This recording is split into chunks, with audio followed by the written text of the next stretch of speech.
What is going on, Bucs fans and CFP fans? Evan Wanish here, back at you with yet another video talking about the Tampa Bay Buccaneers.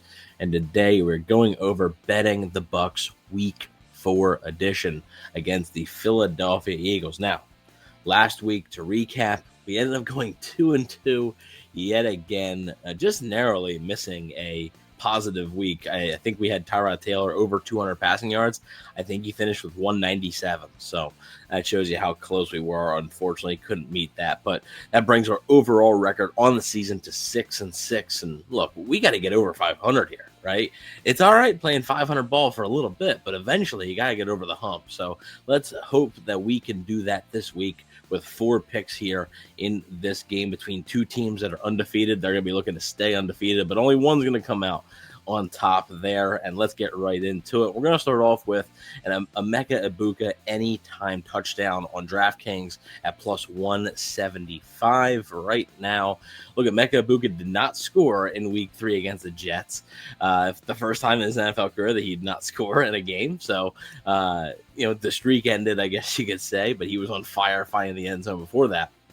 Made a lot of highlight plays, though, right? And the Buccaneers in this one are going to be without Mike Evans. So while they are expected to get Chris Godwin back, I'm not really sure exactly how much he's going to be playing, right? Like, I'm not sure sort of snap count or anything. He may be under there. So I think there's going to be some limitations, right? It's going to be nice to have Chris Godwin back, and he is going to play, but I'm not 100% sure. I don't think he's going to be, taking away many targets from Emeka Egbuka. So I think he's going to be the Bucs' primary receiving option, and I think he can find the end zone again.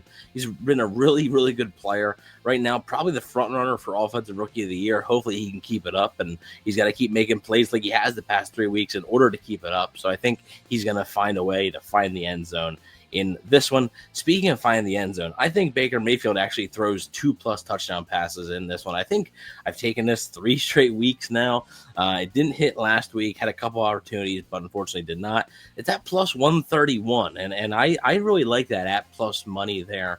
2+ passing touchdowns for Baker Mayfield. I think the Bucs they're going to want to run the ball, right? They're going to be balanced and stuff like that, but I also think they're going to want to throw it a little bit and maybe get a guy like Cade Otton involved. Like I said, I mentioned Egbuka earlier. Chris Godwin is coming back, so while you don't have Mike Evans, I do think there are other ways to maybe get some more weapons involved there.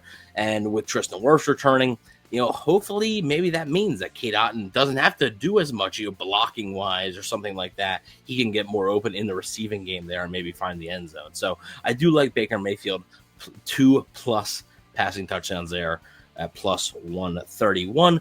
Moving on, we are going to be taking Rachaad White 15+ rushing yards minus 142.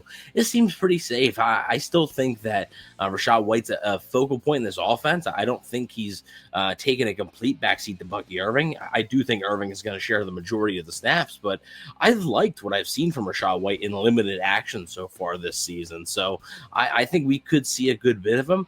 Bucky Irving, I believe, had 25 carries last week, which is pretty high. I think the Bucs are going to want to keep more of a balanced attack on the ground, and I think Rachaad White could get some carries there. So 15+ rushing yards, I don't think that's impossible, and I like Rachaad White to get to that number.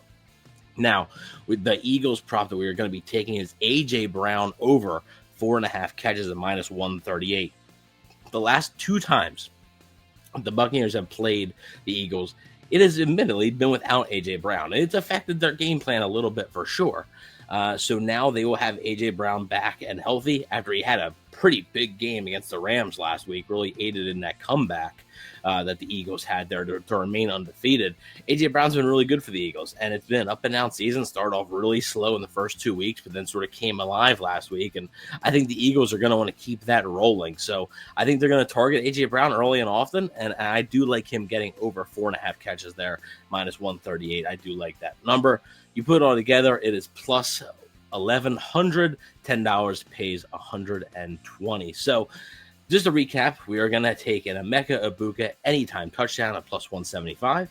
Baker Mayfield 2+ passing touchdowns at plus 131. Rachaad White, 15-plus rushing yards at minus 142. And A.J. Brown, over 4.5 catches at minus 138. Like I said, parlay is a plus 1,100, $10, pays 120. But let me know what you guys think of the picks. Are you guys going to ride with me? Are you going to tail me? I'm curious to see what you guys think. Are you going to fade me? Like I said, we've really been on this 500 kick, right? Really got to try and get off the snide here, get a winning week in here, and hopefully this is the week to do it. But let me know what you guys think in the comment section below. Please don't forget to like, share, and subscribe, and go Bucs.